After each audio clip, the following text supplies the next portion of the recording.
Sveiki, aš esu naujai iškeptas tėtis Lukas, o čia yra naujai iškepta dar šviežia mano dukra Smiltė. Jai yra lygiai 4 mėnesiai. Kadangi nusprendžiau sukurti šį video ir kitus būsimus video, tad visa šio video esmė ir bus padėti jauniems tėvams ir dar besilaukiančiams poroms praktiškai pamatyti ir išgirsti, kaip gyvena pirmą kartą tėtis ir pirmą kartą dukra.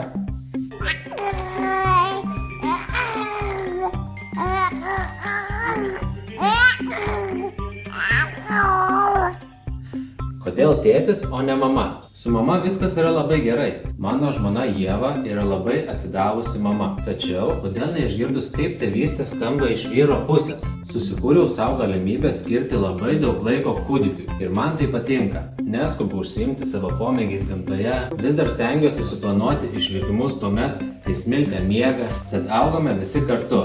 Smiltė, Ieva ir aš. Tiesiog kūdikio atėjimas į šeimą man pasirodė ne tik prasminga, bet ir labai įdomu. Mus tikrai galima pavadinti moderniai ir atsidavusią savo vaikų šeimą, nes kelionėse, vizituose pas gydytojus, į būrelius ar į miestą mes esame visada kartu. Savo video bandysiu papasakoti viską iš eilės, nuo moters nėštumo, gimdymo, žimdymo iki kūdikio pirmųjų dienų namuose. Ką daryti? Mes turėsim vaiką. Toks klausimas kilo ir man. Net nežinojau, nuo ko pradėti domėtis. Pasakysiu žiauriai, bet kai kuriais klausimais rekomenduoju atsargiai žiūrėti į patarimus iš savo tėvų, tetų, senelių, kaimynų ir nesvarbu, ar jie buvo gydytojai, ar pribuvėjos, ar dar kas nors. Iš esmės, nuo tų laikų labai daug kas pasikeitė. O kai kas apsivertė aukštyn kojom. Kažkada vaikus užauginę žmonės gali pradėti pasakoti, kaip kartais mamos tiesiog neturi pieno arba kaip reikia sotų kūdikį primaitinti mišinuku, duoti atsigerti vandens arba dar geriau saldintos arbatos. Klasika tapęs patarimas, ką tik gimusiam kūdikiui duoti čiulptuką, be reikalo nustraukinėti pieną, kad išmatuoti, kiek ten jo yra ir taip toliau. Tai dažniausiai gali būti netiesa, bet ir netgi kenksminga. Man taip pat nelabai priimtini patarimai yra duok vaikui išsiverkti ir nurims. Taip pat nenešiok pripras, nesupuok pripras ir panašiai. Vaisius buvo 9 mėnesius nešiojamas pilve, kada jis galėjo spėti nuo to atprasti. Taip pat man atrodo nepatikimi visokie pasakymai, kad laikau vaiką kaip noriu, jeigu matau, kad jis gerai jaučiasi. Taip, šypsena gali būti geras rodiklis, tačiau ne visada. Nepamirškime apie lėtinius sutraumavimus, kurie gali išryškėti ne po dienos, o po 10 metų. Beje, pasakymas, kad gyvenimas pasikeis, yra tikra tiesa. Nors iš pradžių atrodė neįtikėtina, bet dabar suprantu, kad esame pririšti prie Smiltės. Visą laiką planuojame pagal naujagimio miegą ir apskritai. Nebėra taip paprasta laisvai daryti darbus ir leisti laisvalaikį, kaip sugalvoji, net esant namuose.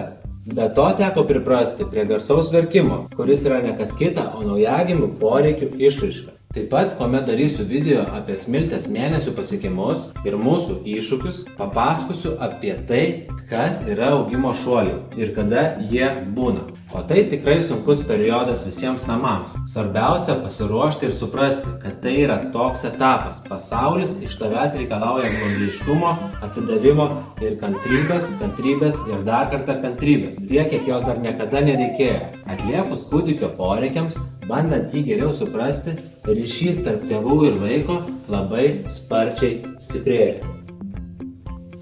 Aš savo pavyzdžių noriu paskatinti kitus tėčius, labiau domėtis kūdikystę, padėti savo antrom pusėm. Juk jūsų pirmą kartą mamomis tapusios moteris taip pat daug ko nežino ir tiesiog gali neturėti laiko domėtis.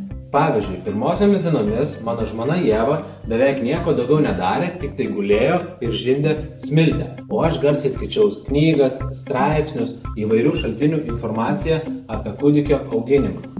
Viską, kas mus domino, o klausimų buvo ypač daug. Jie iškildavo kiekvieną dieną ir tų klausimų buvo daugiau nei statant namą ar kuriant verslą. Jie iškyla ir dabar, tačiau žymiai mažiau.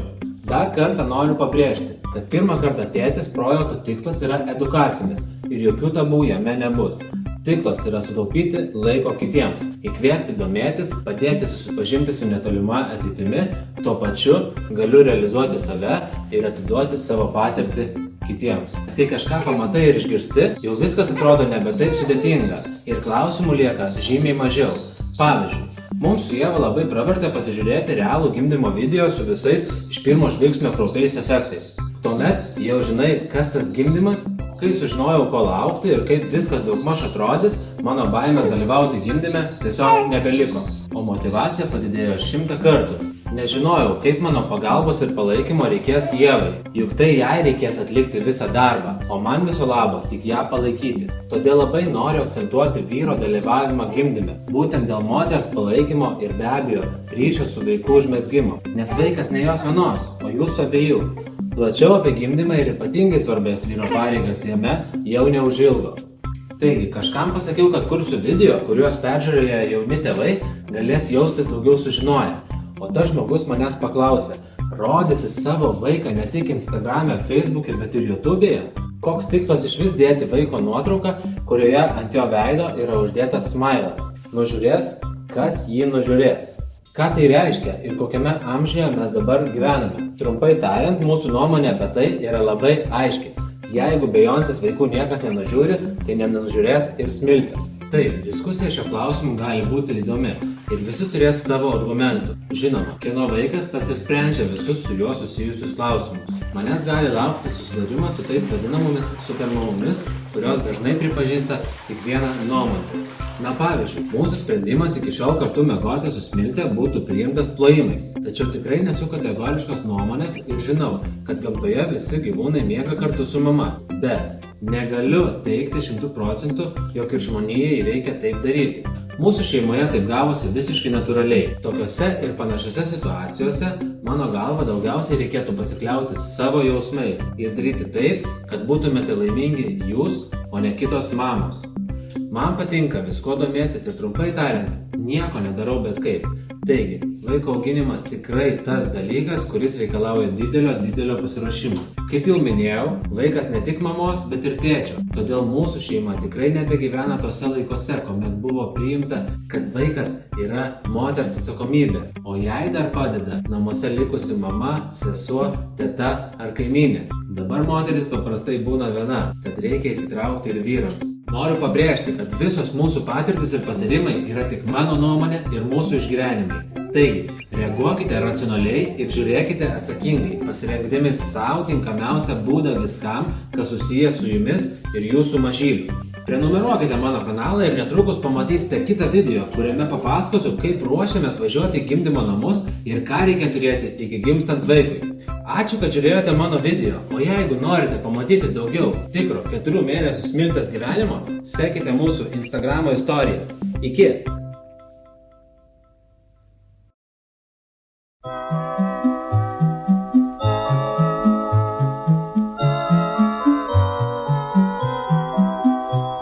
Maži vaikai, vaikučiai, smalsutės ir smalsučiai.